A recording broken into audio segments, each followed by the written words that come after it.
Welcome back, survivor. If you can hear this, it means you're still alive.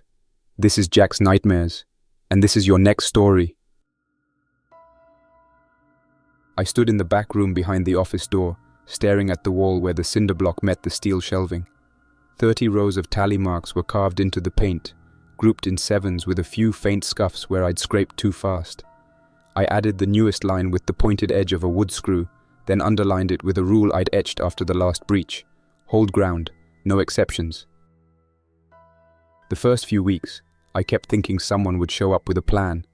Military, emergency services, anyone official, but no one came. What started as a flu outbreak became something else fast. By week 2, the hospitals shut down. By week 3, the checkpoints on the main roads were abandoned. Then came the broadcasts telling people to shelter, to wait for help. Those stopped around day 20. The infected, those things outside, don't die unless you destroy the brain. Some of them are slow and stupid, others move fast, especially if they've fed recently. Either way, the rules changed, and if I didn't change with them, I wasn't going to make it.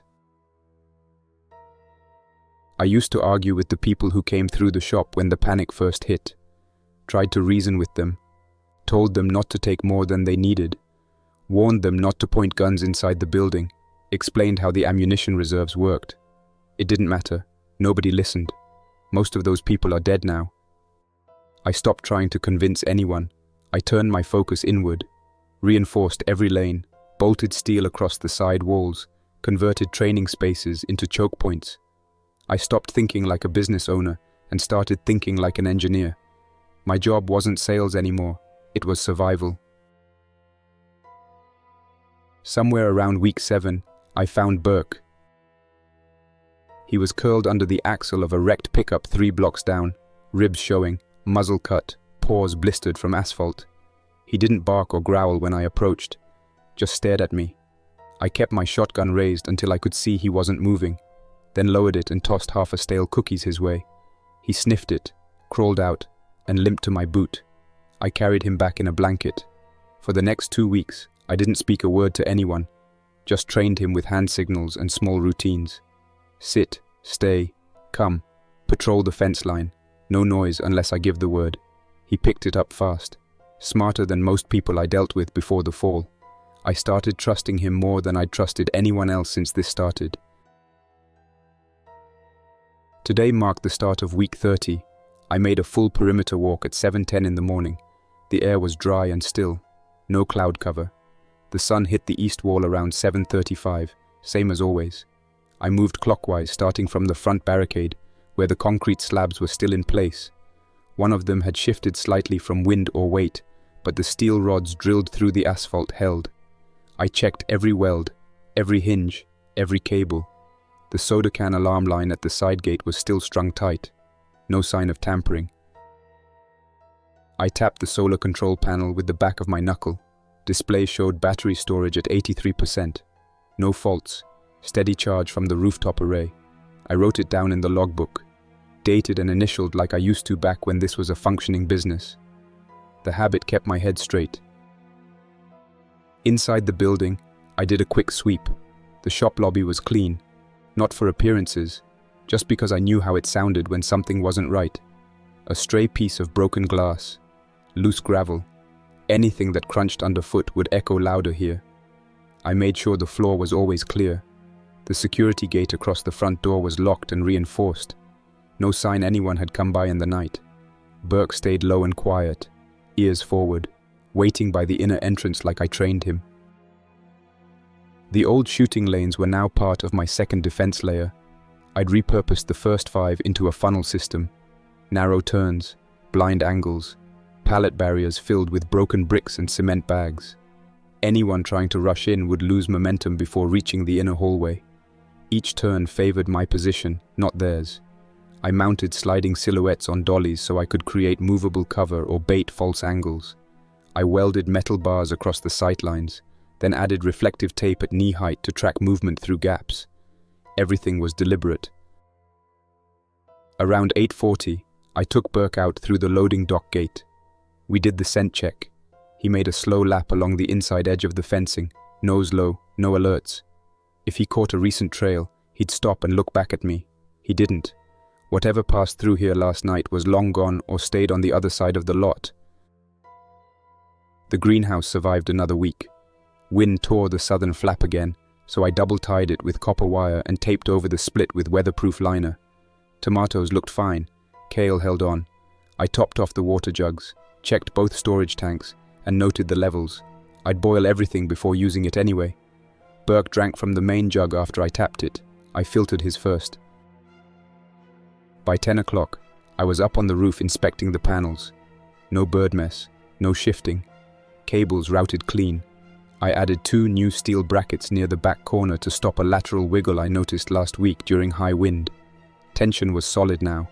The rooftop controller showed good draw across the board. The neighborhood across the street looked the same. 4 houses visible from this height, all wrecked, windows gone, black smears around the doors and pavement. I scanned the rooftops with the binoculars I pulled off a dead scavenger last month. Nothing moved, no smoke, no figures, no neighbors. Mara and Tarek's roof was clear. They hadn't signaled since last Thursday. I didn't see any sign of trouble, but I made a note to try the rooftop signal flag tomorrow if there's no response. By noon I was back inside, checking traps, rotating supplies, and inspecting every inch of the armory vault I built inside the training office. The bolt-action rifles were oiled and stored. The main defensive weapon, my M4 carbine, sat loaded on the side rack. Next to it were the Glock 19, a short-barrel 12-gauge pump, and 2 spare loaded magazines. I didn't expect company, but if they came, I wouldn't lose time. In the afternoon, I did repair work on the interior walkway behind the pallet wall. One of the boards had come loose near the southern bend, and I resecured it with 3-inch screws. The machete I kept at the choke point had rust forming near the hilt. I cleaned and oiled it, then re-wrapped the handle with cloth tape. Berk stayed quiet the entire time, watching. When I gave the hand signal, he moved from post to post and waited at each interior checkpoint until I tapped the steel. His discipline was tighter than most human companions I'd had before all this. He didn't ask questions. He didn't get careless. He didn't panic. I started the day with the roof array. The main panel rail on the northwest face needed realignment.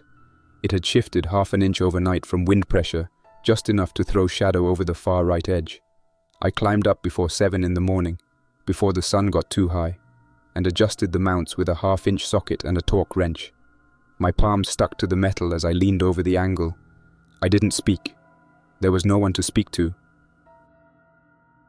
The panels ran 3 parallel lines, 200 watts each, wired in series, each string feeding a dedicated charge controller. I had installed 3 lithium battery packs under the old counter inside the shop, salvaged from electric carts, and the system was charging now. The meter read 14.4 volts. I checked it 3 times before stepping down the ladder. Midday was the real test. By 1 in the afternoon, the controller showed full sun. Output was stable, 1,400 watts. I logged the value with a pen and clipboard I kept nailed above the breaker panel. I wrote a new rule beside it. No generator for cameras while batteries sit above 60%. I drew a box next to the line so I could check it each morning. 2 hours later, the inverter fan spun down. I flipped the relay that cut the camera system from gas power. The transition held. The camera rack was small. 8 feed junctions running coax through the armored conduit I had installed last winter. It pulled power through an inverter wired directly into the second battery bank. With solar input, the system ran stable even during partial shade. When I tested it, all feeds came up. North lane, south gate, rear alley, main road. 0 signal loss. I switched over the emergency lighting too, with limits. Only exterior reds after dark. No white light unless I was armed and outside. Berk had circled twice by then and was back in the interior post, paws crossed, muzzle near his feet. I gave him water from the half-gallon bottle marked post duty. I wrote that rule down too. 1/2 gallon per shift. No exception unless heat index hits 100 degrees Fahrenheit. I had a thermometer in each zone now, and I checked them every 2 hours. The rain catch system was next. I spent most of Tuesday clearing the first flush diverter pipe and swapping the barrel spigot. I added a new fine mesh filter on the top lid and ran a test pour from one of the backup jugs. Flow was tight but consistent. I cleaned and remarked all 6 chlorine jugs with a permanent marker.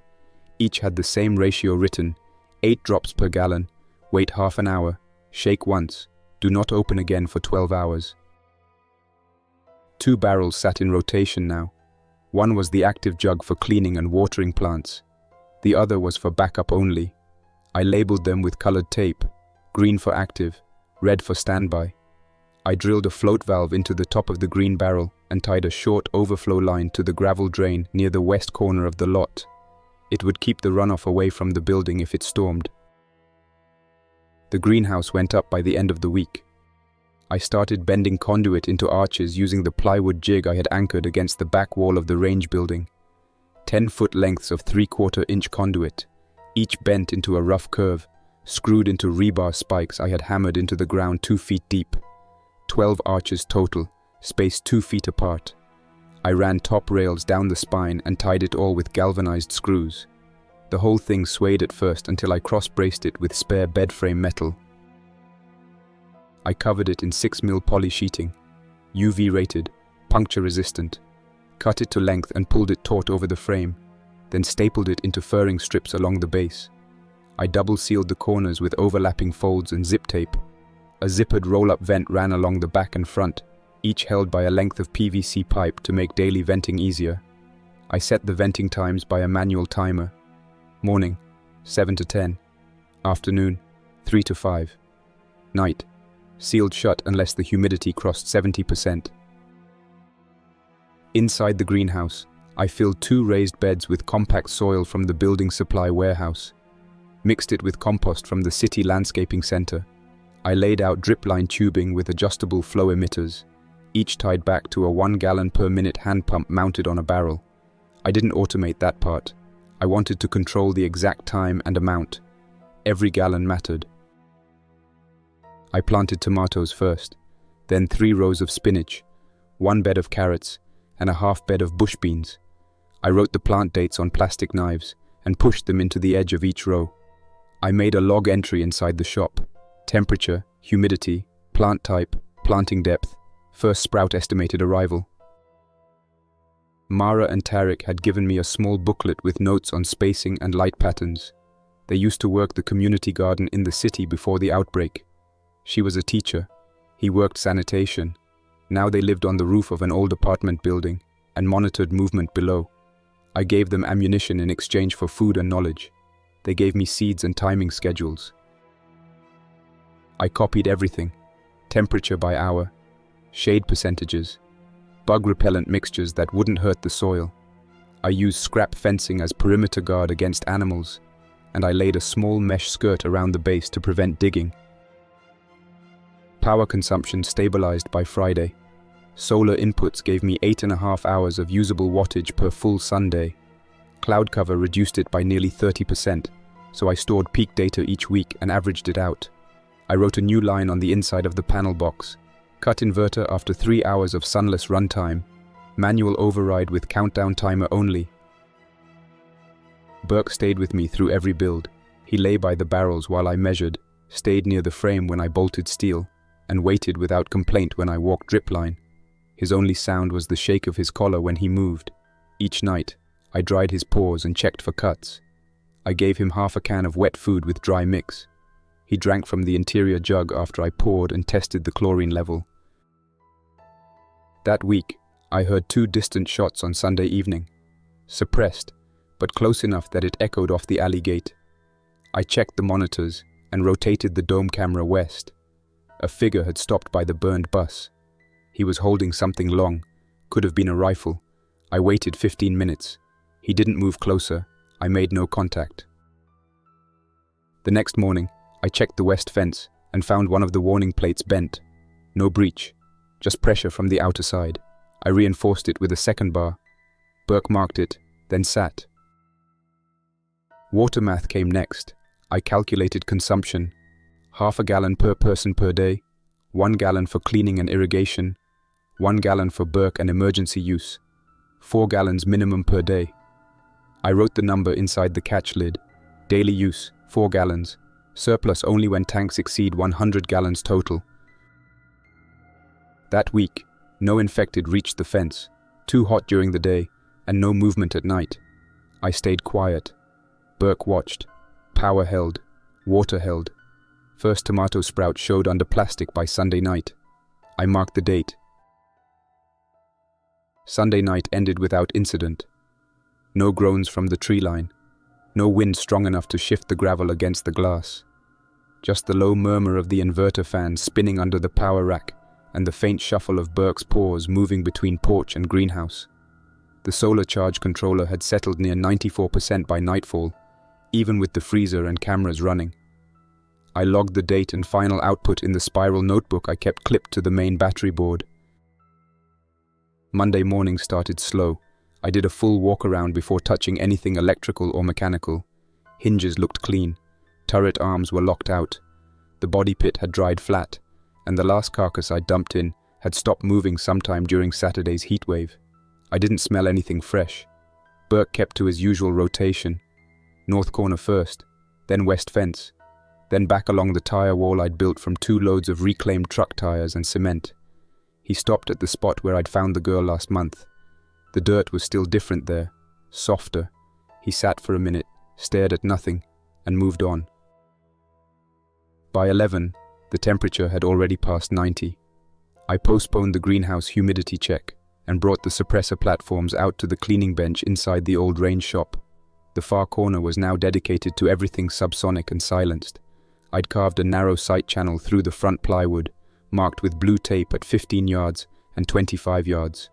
Most of the engagements I'd had inside the perimeter were at those ranges or shorter, and I needed to verify point of impact shifts again. The suppressed carbine I trusted most was the one I'd built on a forged lower from a parts kit I kept for emergencies. The upper was a direct impingement system I tuned down to run reliably with subsonic 223 rounds and a weighted buffer. The handguard had a solid lockup, no play. I installed a direct thread suppressor on the end, torqued to spec with a wrench I'd kept in a labeled bin. No shims, no crush washers, just a thread protector taped to the underside of the stock with a Sharpie note. Do not lose this again. I ran 4 test strings, 2 groups at 15 yards and 2 at 25, each with a different subsonic hand load. The shift was consistent across the board, 1 inch low and ½ inch right. I logged it on blue painter's tape and stuck the tape to the side of the magazine well. On the matching upper in the back, I did the same. Every quiet rifle had to be zeroed for predictable placement. No guesswork, especially not at night. I marked the mags by function. Black tape base for defense, red for test loads, green for backup subsonics. All mags were stored loaded, spring compressed but rotated weekly. Each had a strip of cloth tape labeled with the load type, powder weight, and date packed. I also preloaded 2 short mags for emergency indoor shots, where over-penetration might matter. Subsonic soft point 300 blackout rounds with a reduced powder charge. That platform lived by the office door now, chamber empty, dust cover closed, sling looped and ready. Around 2 in the afternoon, I began final programming on the turret system. It was mounted on the west corner above the retaining wall, where fence breaches had occurred twice since early spring. The base was an old security tripod with reinforced brackets and vibration-dampened servos. I had rigged it with a motion sensor array and a low-light camera tied to the solar backup line.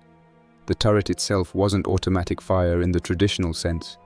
It was a camera-guided servo head paired with a suppressed .22 caliber rifle locked into a clamp mount. A motion box fed detection data into a programmable logic unit I configured through a salvaged tablet. The first priority was false positive rejection. Wind-driven cans, falling branches, and my own dog had to be filtered out completely. I placed a full milk jug tied to a rope about 20 feet from the turret's detection range and let it swing back and forth for 10 minutes. The system tracked it twice but didn't flag it as a threat once I narrowed the motion window. Berk walked into frame, sniffed the jug, sat, and stared up at the lens. No alert. That was good. Then I ran a controlled test. I stood behind a clear panel 20 feet off to the side and triggered a dummy movement using a broom taped to a thermal pack. The turret recognized the shape and heat, turned with a slight delay, and locked in. I waited. It did not fire. That was also correct. I had not set the fire control relay. When I toggled the override switch and raised a bright yellow flag behind the panel, the turret sent a single suppressed shot into the jug. The camera froze, logged, and reset to neutral. I walked over and checked the backstop. The bullet had passed cleanly through and buried into the rubber matting I had rigged behind the target zone. Zero over-penetration. No ricochet. Satisfied, I walked back inside and wrote in sharp marker on the interior dry erase board, "Turret armed. Away only." That night, the power draw dipped below 70% just before midnight. I cut the freezer circuit and moved 2 packs into the cooler with salt ice and straw insulation. I stayed up late organizing tools and rechecking the greenhouse timers. Around 1 o'clock in the morning, I took Berk out for a final sweep. He halted near the north tree line. I crouched low and raised the suppressed carbine. We waited in silence for almost 2 minutes. When the shape finally moved, it was a crawler, missing a leg, dragging what was left of its belly across the gravel, leaving a faint smear behind. Berk waited until it was within 6 yards of the outer fence before shifting sideways and giving a single low growl. I tapped twice on the fence post. He turned and bolted back behind cover. I took the shot. Subsonic 223, through the scope, wind drift almost nothing. The infected dropped without a sound. That week, I started folding a new map. Tarek's advice came back when I spotted a cluster of infected huddled in the ruins of an old school bus yard. He called them nests, places where the undead gathered in numbers during heat waves or colder spells. I marked the location with a red marker, dated it, an estimated count, 15 to 20 minimum. Berk spotted them first. He barked once, too loud, and then looked at me like he realized his mistake. I made him sit, wait, then walked us back in silence. That mistake reminded me of the first time he got too close to one of them. It was week 7. I had just started opening the west end again, looking for parts. We walked into a feed store that had been stripped of everything but a few broken pallets and a rotting deer carcass. There was one infected left inside, caught between a freezer and an overturned cart. It snapped at us, wedged tight. Before I could lift my carbine, Berk charged. He clamped his jaws on the thing's forearm and ripped it backward until the body slammed against the wall and stopped moving. I saw the piece of grey flesh in Berk's mouth. I shouted. He dropped it, panting. We ran back to the truck and I locked him in a wire cage inside the garage when we got home. I didn't sleep for 2 days. I checked his eyes every hour, looked for tremors, anything strange. By the 3rd day, I realized he was fine. He didn't get sick. He didn't change. But he didn't trust me either. He sat in the back corner and wouldn't meet my eyes. Even after I opened the cage, he avoided me. It took 2 packs of stale crackers and a couple hours of sitting in silence before he came close again. I held out a biscuit. He didn't take it, just stared. Eventually he crept over and nudged my hand. That was it. He forgave me. And since then, he waits for the signal. When I tap twice on any hard surface, he knows what to do. He circles, draws them in, never gets close enough to bite. Never again. That behavior became part of our system. Every morning, same as power checks and water testing, I gave him a command run. Sit stay by the shed, wait at the corner post, scent check along the south path, return on signal. No barking unless told. That rule saved us twice last month when a group of infected passed along the outer fence line and kept moving without noticing us. He stayed frozen the whole time. On Friday, I built the first version of the body corral. It was just a sloped pit with plastic sheeting, gravel, and bleach poured in layers. I used a wheelbarrow to drag any intruder corpses inside, covered them with scrap insulation board, and taped down the seams. In heat like this, the smell still crept out, but it stayed manageable. No flies, no digging. By Sunday, I logged the week as the quietest yet. Power remained above 80% every night. Water output from the rain diverter reached 6 gallons average per day, and the turret had not once fired without cause. That night, I let Berk sleep closer to the greenhouse, door open. He stayed alert the whole time. I marked the date and added a new rule to the board. No hesitations. If they're inside, they're a threat. I left just after 4:30 in the morning. Berk stayed behind this time. I gave him a full ration and set the turret to perimeter only, motion ignore up to his height. Active zones trimmed to 80 degrees on the north and west sides. The board read clear, weather read dry. The battery reserve held at 87%, more than enough to cover the cameras while I was gone. One backup panel angled toward the shed to charge the radio bank just in case something shorted out while I was gone. The drive took me just over 40 minutes. I stayed off main roads. The route cut around a truck graveyard and past one infected nest I had marked weeks earlier on the northern ridge. A school gym that now sat under a full tarp of green-black mold and broken windows. I didn't slow down. By 5:15, I pulled the truck behind the warehouse. No signage, no corporate paint.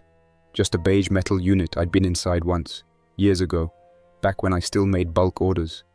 Most distributors had a few quiet addresses like this.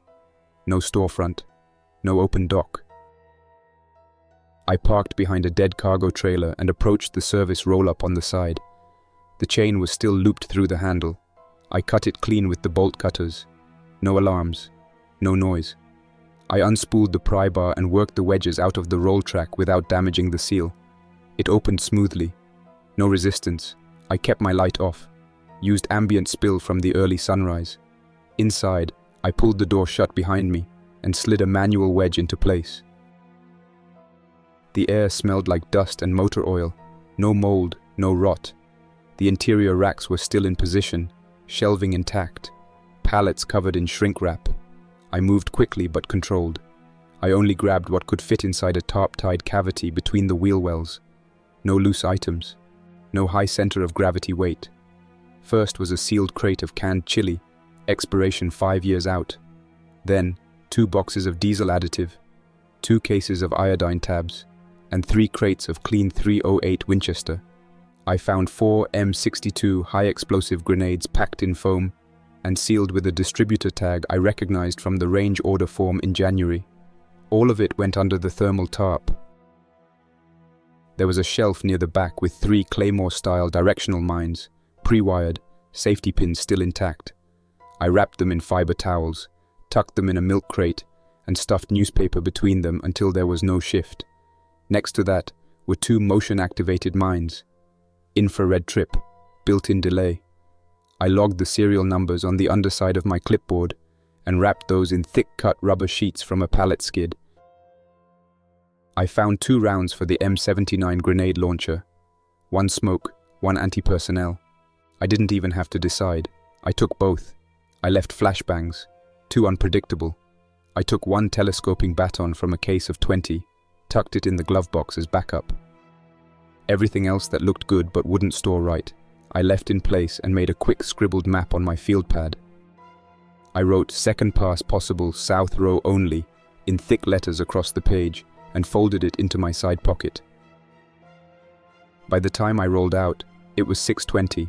The sun was just above the tree line, no infected in sight. I took a secondary loop around the perimeter and hit the east side gravel to avoid road glare. Got home around 7:10. Berk met me at the outer post. He didn't bark, just followed me around the truck like it was part of a drill. I fed him and went straight to cleanup. Each crate was hand-wiped. I removed all outer markings, peeled any shipping tags, scraped barcodes if visible. I made sure the outer layer of canned goods showed no rust or denting, sorted by date, and labeled by code. I placed the motion mines in a cool locker under the former fridge space with a handwritten note taped to the inside lid. "Do not touch, armed via switch only." The claymores went into the inner lockbox in the reinforced closet under the stairwell with a copy of the wiring diagram tucked in the lid. The ammo was shelved by caliber. Each case had a blue tape strip with the lot number, grain weight, and purpose. 1 set marked for long range, 1 for zeroing practice, 1 for emergencies only. I labeled 2 new steel magazines with red tape, subsonic only. The rest went into the main rack, spine out numbered. I built the new minefield plan on paper, then walked the outer perimeter with a second copy and marked off distance using step counts and pre-measured tape. Each mine would cover only choke points, tight turns between containers, approach lanes under trees, spots where vehicles might break speed but couldn't maneuver. I staked a set of flags and wrote the positions down on a clean sheet labeled Field 1, active only on threat level 2. Trigger rules went up on the wall inside the office. Mines are for vehicles, ladders and rushes, not for travelers. Never set and forget. Every armed mine is mapped, dated and has a reason. I made 3 laminated copies of the safe lane overlay, one under the desk, one inside my vest, and one tucked under Berk's bedding inside the kennel.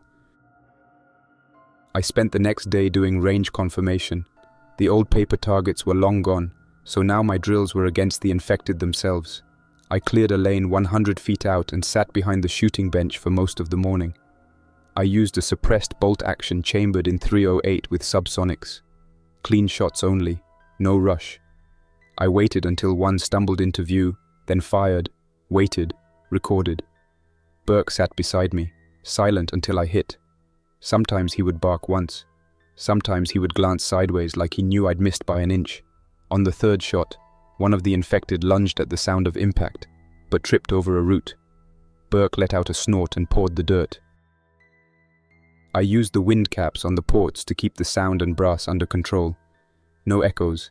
I collected every casing by hand and sorted them in a labeled box for reloads later. By afternoon, I had cleared 8 infected from the surrounding zone. I only used extra ammo when I was too tired to care, but I never let it go to waste.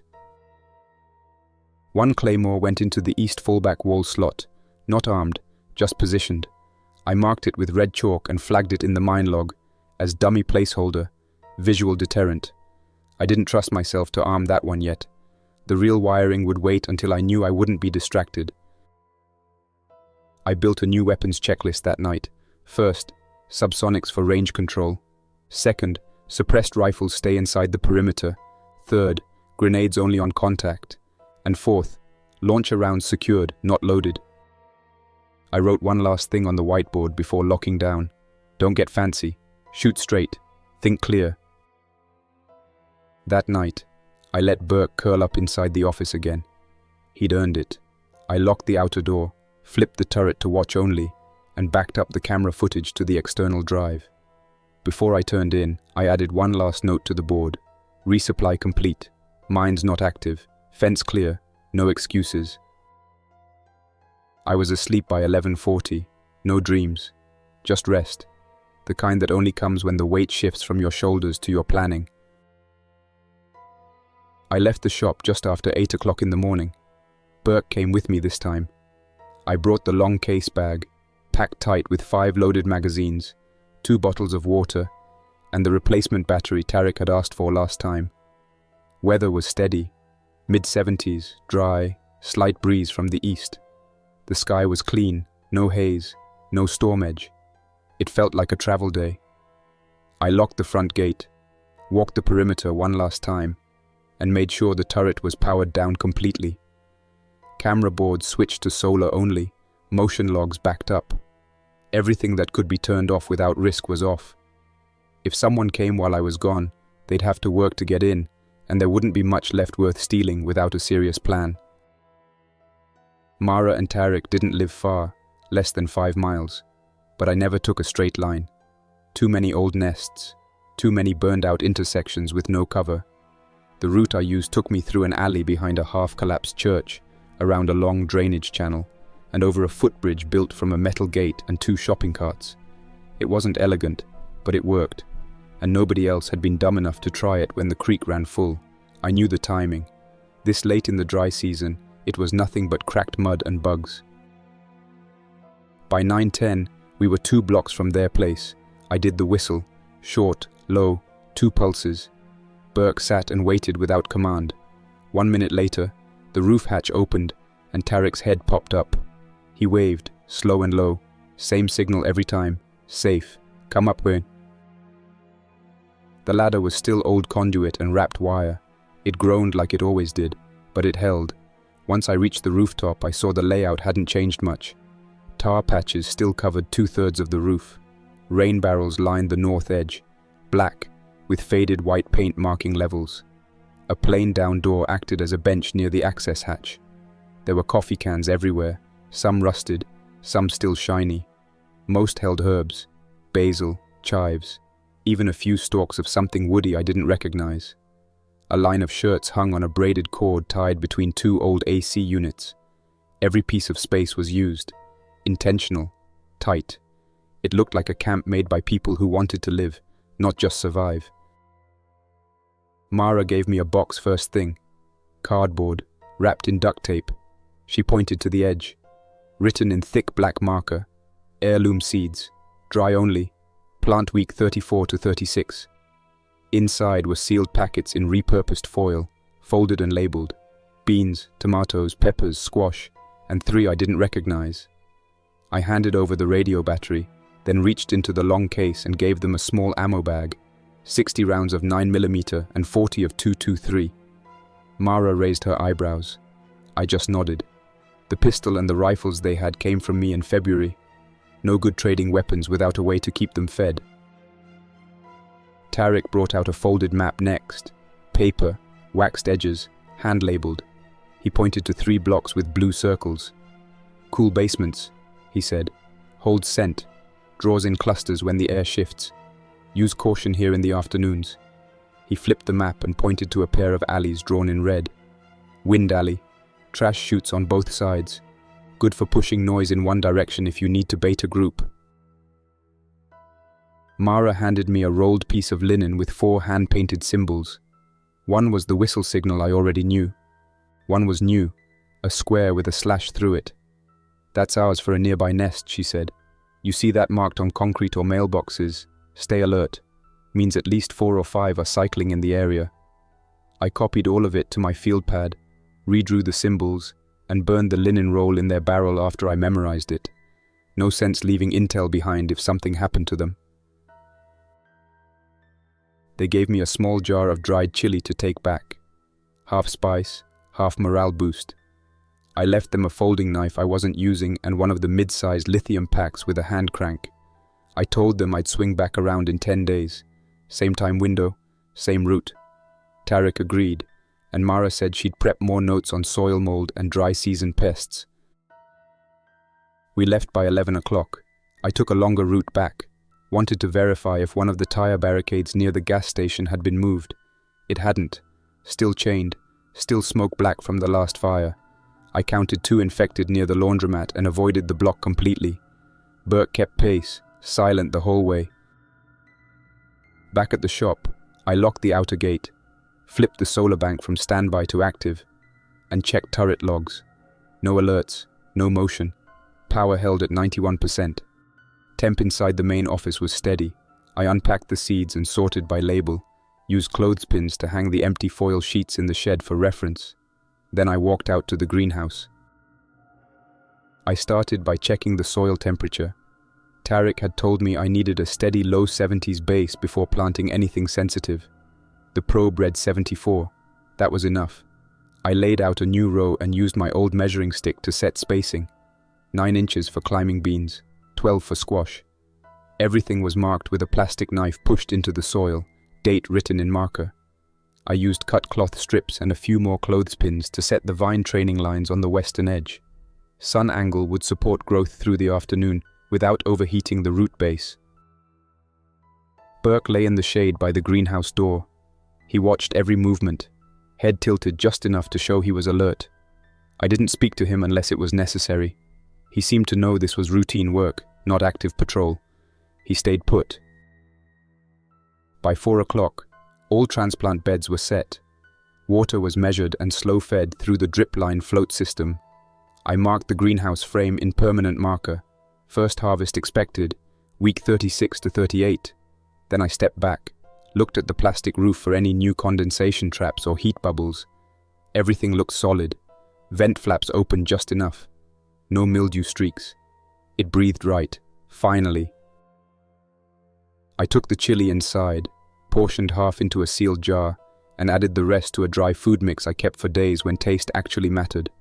I logged the day, updated the board, and rewrote one of the rules. Trade equals survival, don't miss schedule. Before turning in, I did one last scan of the cameras. No movement. Night was clear. Berk was already curled up by the main door when I clicked off the lights. I sat for a while, going through the map from Tariq one more time, redrawing every circle and line into my own copy. I wanted it internal, not just paper deep. By the time the first light hit the east wall, the air had that thin clarity that comes after a full night without wind. I checked the monitors again, confirmed that the turret logs showed nothing unusual overnight, and wrote the time and battery percentage on the pad. Then I walked the fence line starting from the front pallet curve. The wedge was a concept as much as it was a piece of ground, a section where movement naturally collected because of the topography and the pallet layout I had built. I counted the heads as I moved, one by one, not by sound, but by sight through the camera feed, and the small gaps I had left in the pallet wall to keep a clean line of fire. At first it was 3 near the north corner, then 6 along the ditch, then another cluster that had formed near the old bus stop. By 10 in the morning, they were feeding in numbers, and by noon the total along the immediate perimeter had tripled from the day before. I sat on the bench behind the counter and wrote the first line, migration push, count near fence, 30 to 40. I logged distances in yards and set a cadence plan on the whiteboard. 2 suppressed shots, pause, 1 suppressed shot, pause, rotate ports, hydrate on the minute. I did not fire for an hour. That was deliberate. Noise draws. The first rule of wedge work is to be the least interesting thing in earshot. My second rule is that you cannot be lazy with timing. For 60 minutes I watched their drift pattern. They moved with the wind, slow and clustered, with a few that lurched and tested the fence. Some tried to climb under loose pallet edges. Some pushed against the chain link at spots where I had welded in extra crossbars, but not enough. I tightened the tension on 3 lines, added a nail to a loose board, and tightened a bolt on the far post. Berk walked the inner lane and sat at each checkpoint until I tapped the steel. He gave me a look that meant he understood the plan. I gave him a half cup of water and recorded the time, because hydration scheduling is part of discipline. When the wedge filled to the threshold I had marked on the pebble path, 28 heads in the primary arc, I moved to the first firing port. The port angles are measured and labeled in inches from the bench lip to the center of the target zone. I confirmed the backstop line on the camera and the distance marker. My suppressed carbine was in position with a magazine labeled subsonic defense in the well. I checked the bolt, confirmed chamber clear with a 1/4 inch visual, then loaded and closed the bolt. I settled, picked a single head that presented a stable target, and squeezed off 2 rounds. 2 shots, slow and controlled. I kept the pauses exact, 4 seconds between the pair, and then 7 seconds before the single. The sequence gave me time to verify drop, check for drift, and confirm no one else had moved into line of fire. After 3 cycles, the wedge had thinned where I wanted it to. They bunched differently now. Some shifted toward the culvert, some drifted back into the open field. That was the point. Move them without turning the entire block into a light show. I logged every detail. Magazine 1, rounds fired 6. Point of impact confirmed an inch low at 15 yards, with subsonic 223 handloads. Wind at 10 miles per hour from the northeast. No ricochet detected on the backstop.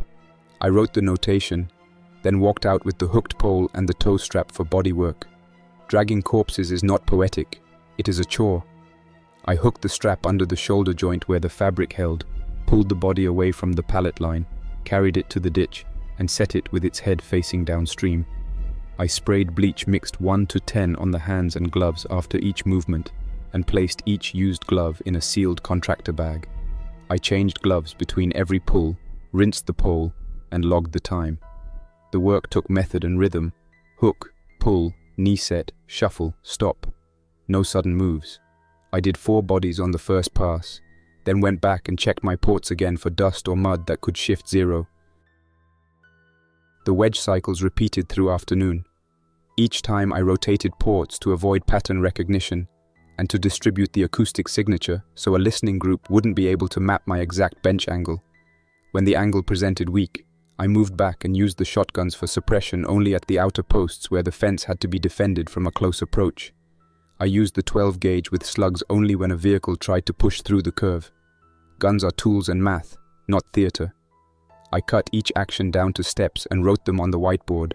Port rotate every 2 cycles. Count before and after. No more than 10 rounds per 10-minute window unless vehicle present.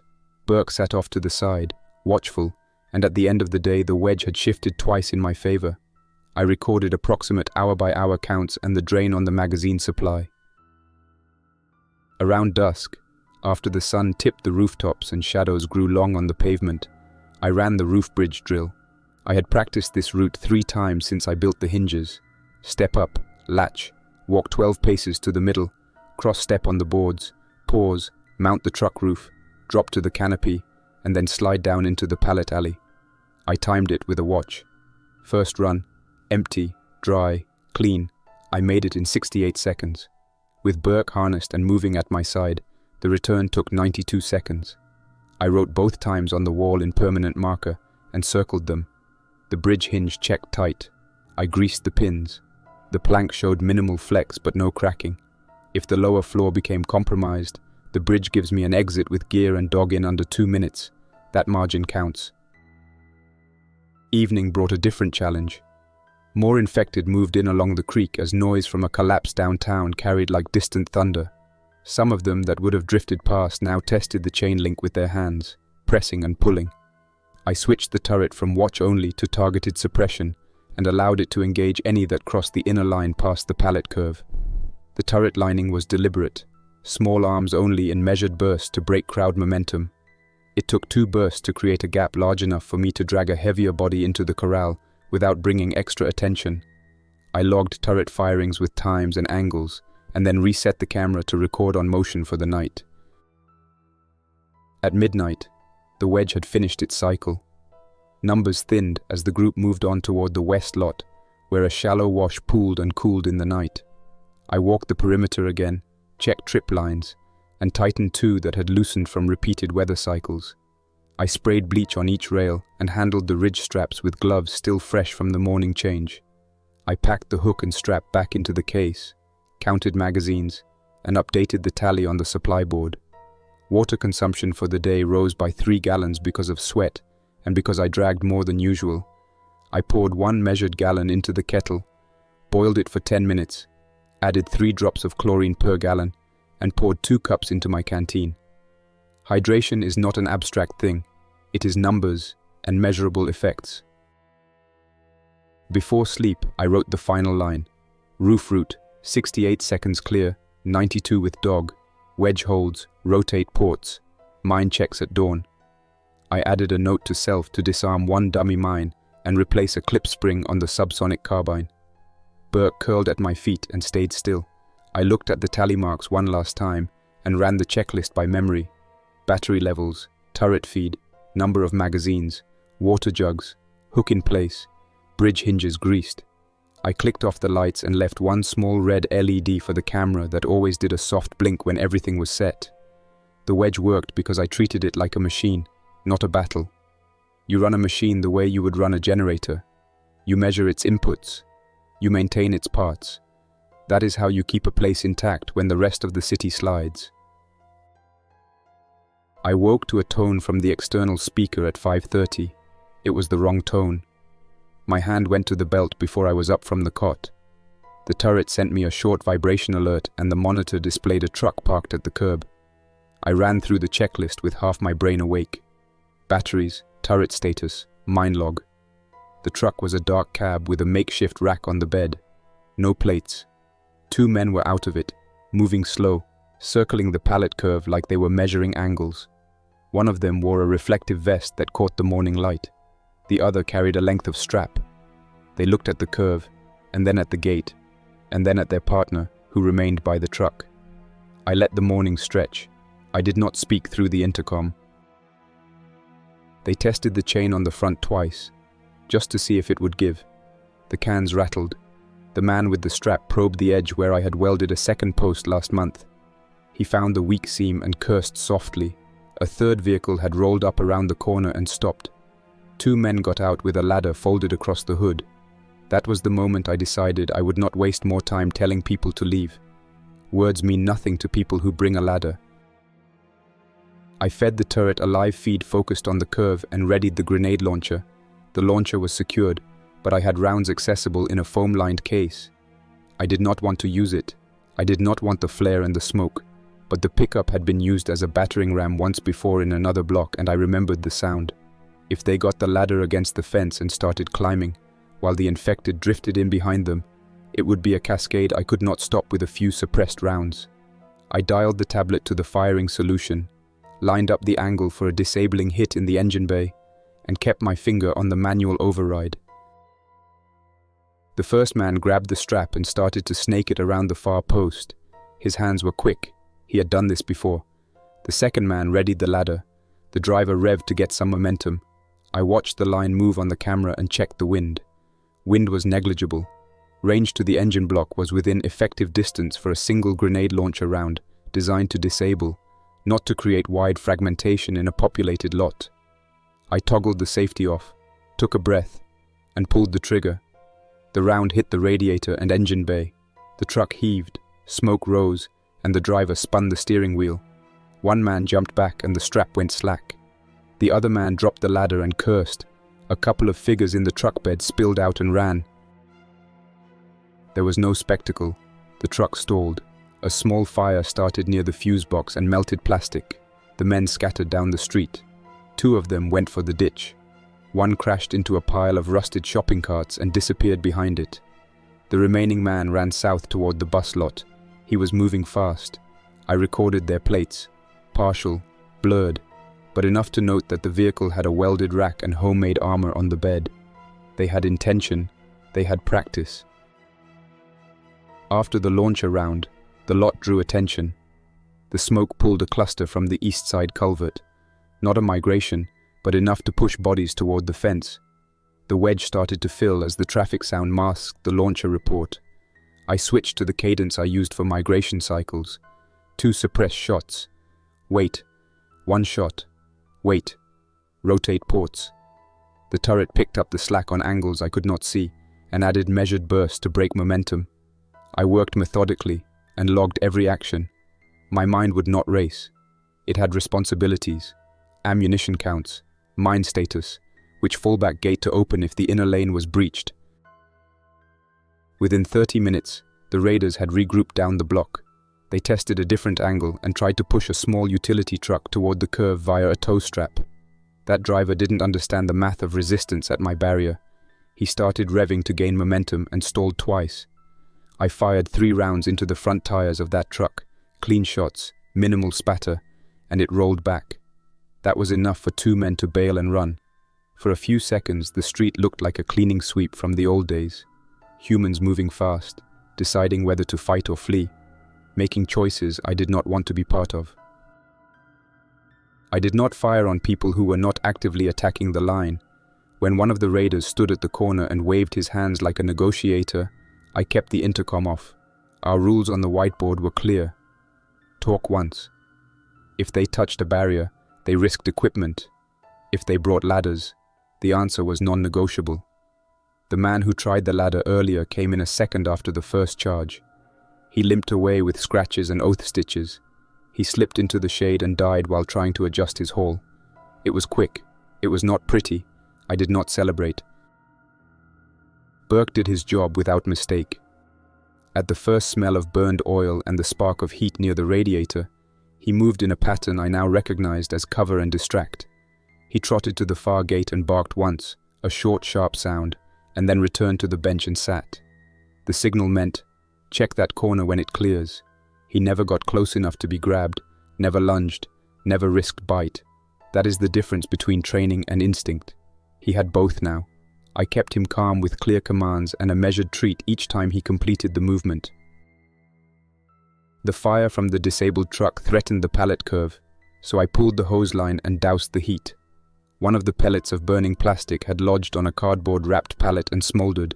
It took 3 quick passes to put out the ember, with a measured spray and a shovel to turn the wet debris into the ditch. If flames catch this wood, the whole curve loses integrity. That was a short, focused firefight I did not want to get into.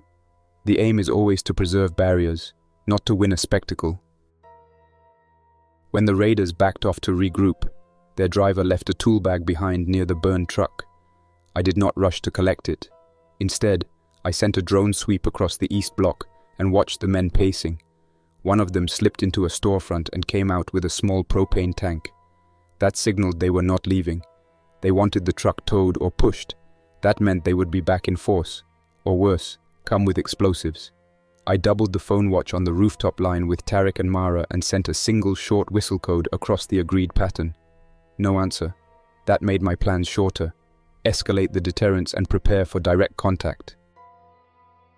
I armed the minefield for a single lane only. The map I had taped under my desk had the positions in exact step counts.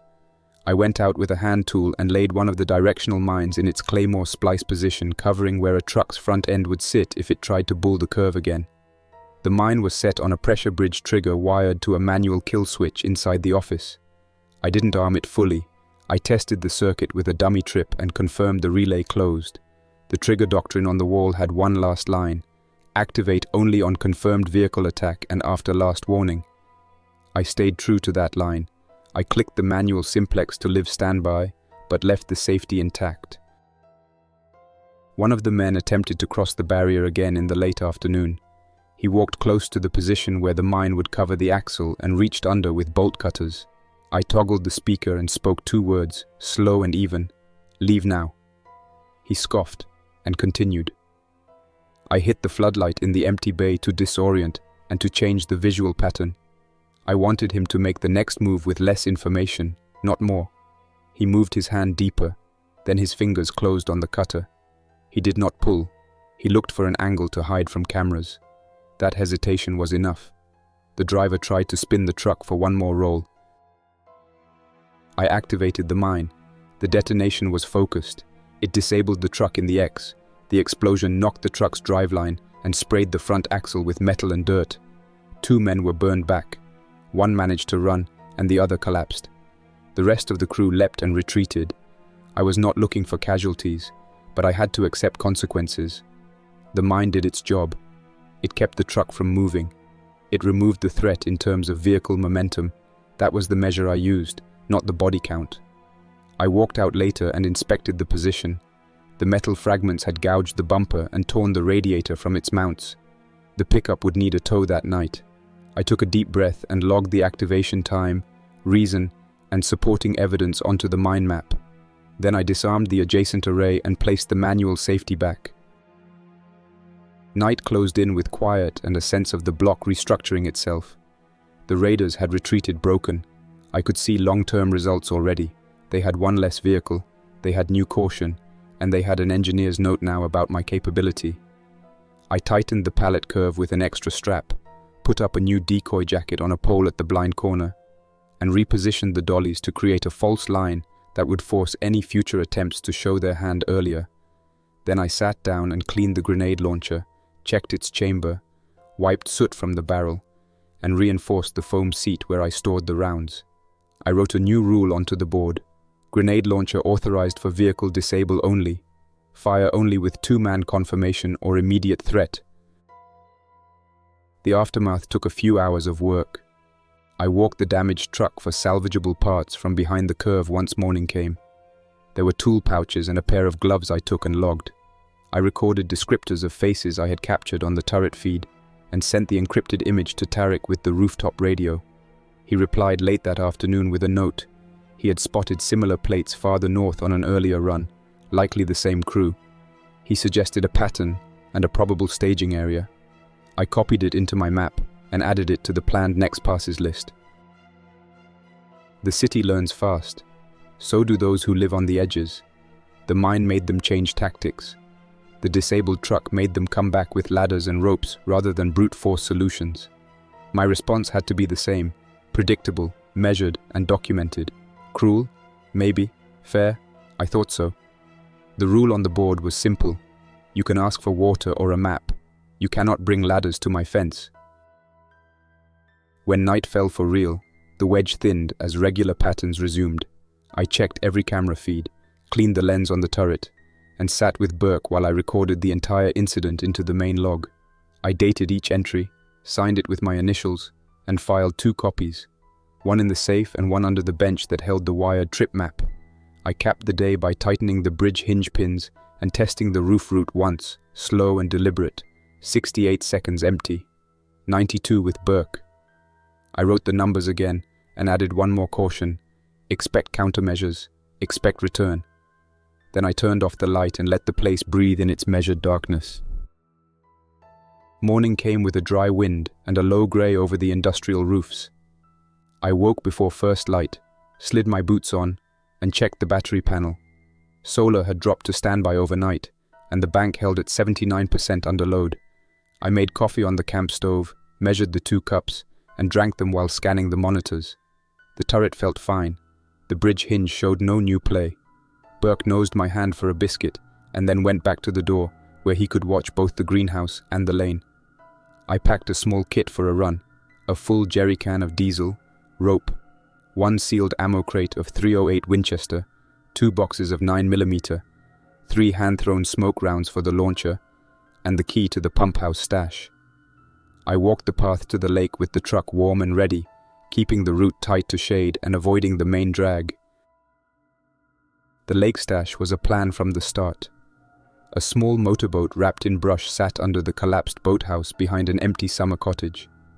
Inside the dry hatch, I kept a roll of poly, a small hand pump, a first aid kit, a radio with a charged battery, and a pair of sealed water cases. I reached the house and worked the hatch free. The plywood was brittle but intact. I pulled the tarp and verified the mattress, the stash bag, the battery bank home. The radio checked in weak on AM but enough for voice.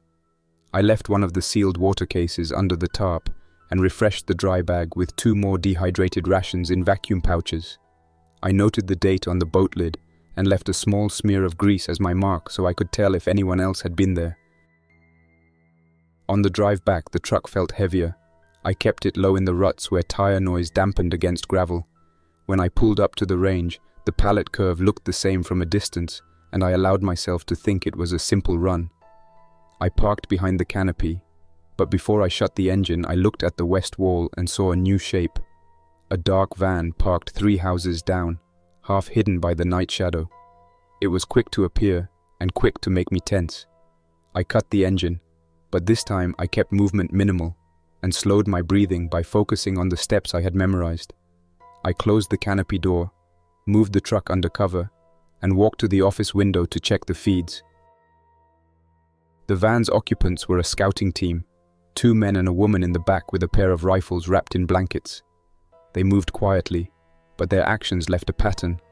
Eyes down, hands warm on triggers, checking angles, counting eaves and spans like engineers. They were looking for a place to stage. I watched them walk the block in an arc, and then settle in a shadow that allowed line of sight to the curve but not to the bridge. I went through the checklist in my mind, and then added new items. Rigged the decoy light to run a random pattern, moved the dollies to change the silhouette at the blind corner, and set the trip washers with a shorter throw so any attempt to cut the chain would ring a louder note. They tested the chain at first light 20 minutes later. The jarred can line registered on the motion logging as an analog spike. The turret turned its head and sent a low alert to the tablet. The first man set a ladder at the far post while another tried the strap again. I keyed the external speaker and used the voice I had practiced. Flat, slow, and without threat. Leave the line. Walk away. He crowded the ladder, looked for a handhold in the pallet curve, and that was when I decided I would not waste the next warning on words. I engaged the launcher, but this time I used a smoke round into the bed of the scouting van. Not to destroy, but to displace and to mask the shot signatures. The smoke roiled out, the van driver cursed, and the woman in the back ducked. In the space that created, the turret added 2 suppressed .22 caliber bursts at the back corner, where a man was about to secure a strap. The combination broke them long enough for the truck next to them to pull away and leave 2 figures exposed. One ran down the block and disappeared in the alleys, and the other dove into the ditch and later tried to sneak around the hospital lawn. The point was to make the price of staging higher and to buy time. That morning taught 2 things. They were adapting, and I needed to be 10 steps ahead. I cleaned the launcher, checked the propellant profile, and resealed the storage in the locker with an inert bolt on the lid. I marked the event in the log: smoke engagement, scout disperse, follow-up reconnaissance required. Tariq answered an hour later on the rooftop radio with coordinates of another van seen to the north side market. He advised against a hot chase, suggested instead to let them overreach and to map the route they took. We both made notes. 4 days after the smoke engagement, a migration came across the low riverbed farther down. The wedge filled twice the size of the previous cycle, and with radar scouts still circling, the mathematics changed again. I shifted to deeper suppression and rotated the mine array into a part-time armed state. Not all mines were live at once. I wired the primary claymore to a remote arm switch inside the office and left the other slots as decoys for psychological leverage. I do not like to use mines.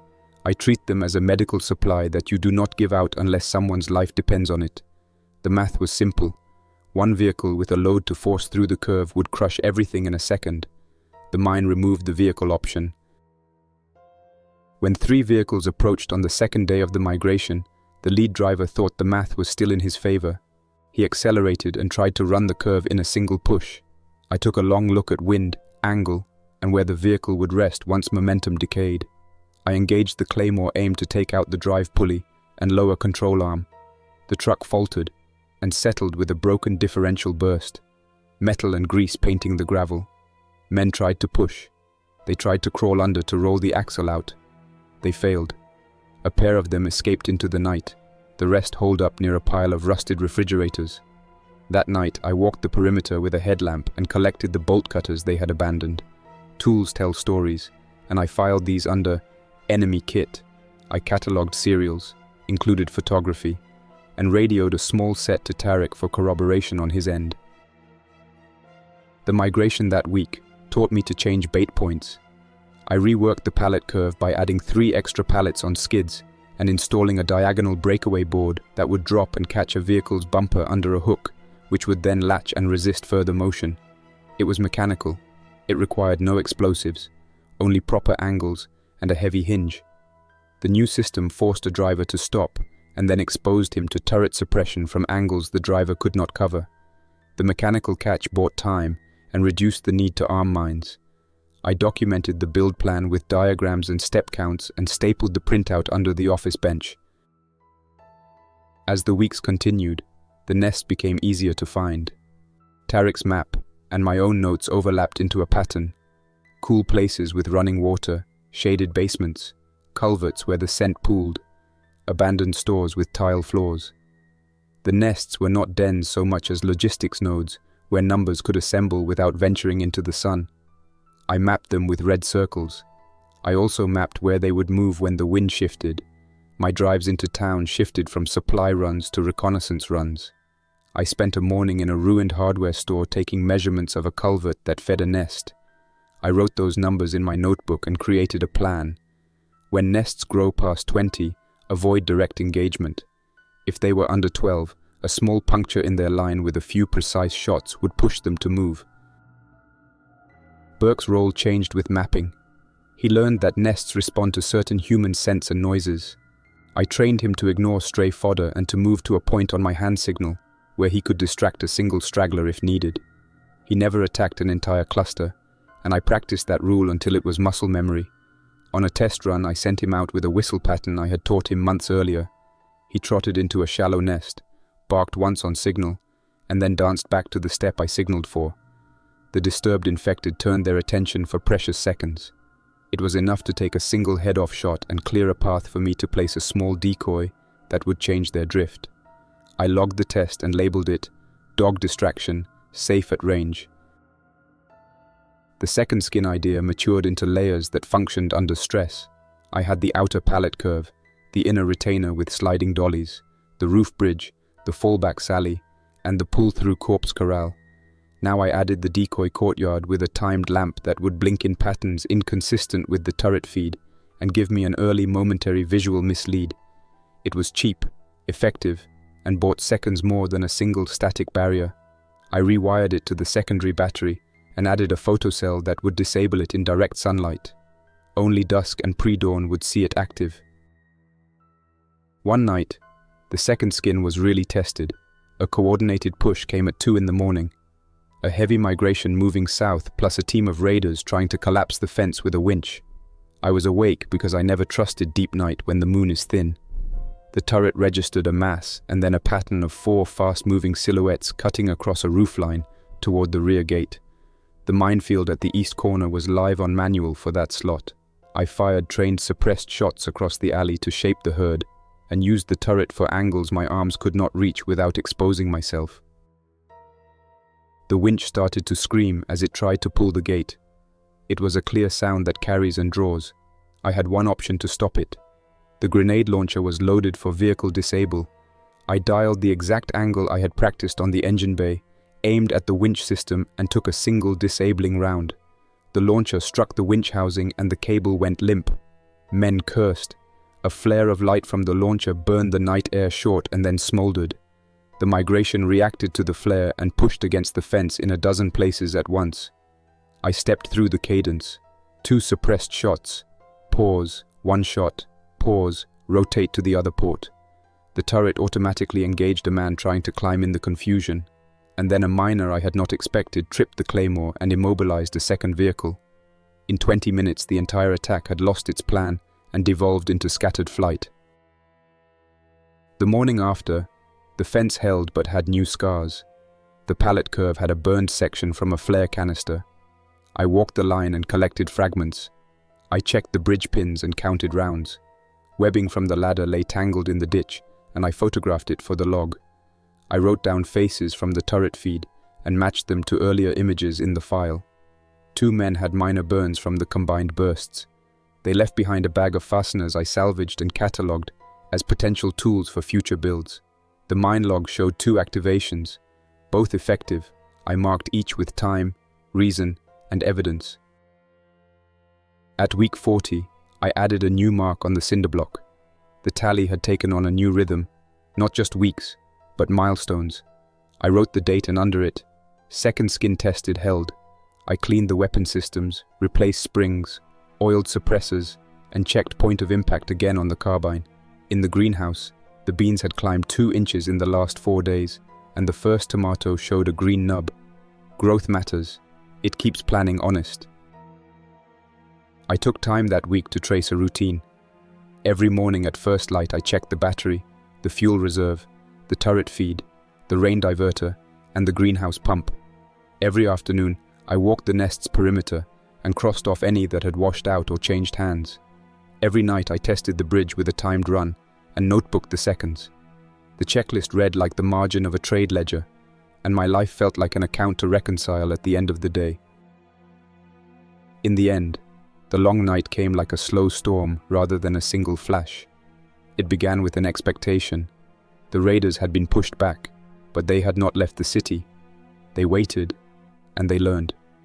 On the 3rd month after the first big push, they returned with support from 2 other crews. They tried to coordinate a sweep and a cut.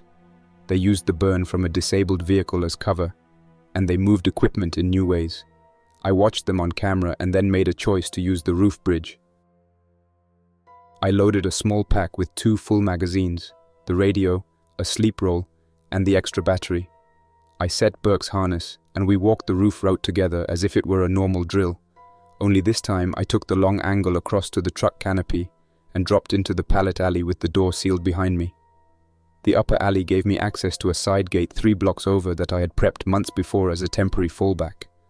The path was narrow, but it was covered and allowed me to approach the pump house without crossing the main road. I moved slow, measured, and checked all roof lines for movement. The city had become a set of corridors, and I had made maps of the corridors. At the pump house, I crawled inside the hidden cache, took out a fresh radio and a pair of dehydrated meals, and then waited. I listened for the sound of heavy feet on the road. In the distance, I heard it. Synchronized pounding that comes from a group trying to march with purpose. My radio crackled with Tarek's voice. He had eyes on 3 teams converging to the south. He could not engage. He said, plainly, to make the call I needed. I breathed, ran the map in my head, and then set 2 triggers on the fallback lane. a smoke canister to mask our movement, and a timed flash to give the impression of a man at work on the roof. The plan was to fall back to a cleared house 2 blocks west, burn a trail of light to attract the migration away, then return under cover to retake the range once the herd passed. We executed the fallback. The smoke brightened the dark, and the migration stepped toward it.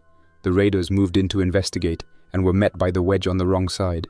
Their movement funneled them into a choke where the claymore and turret combined to keep 1 vehicle stalled, and 2 men incapacitated enough to scurry for cover.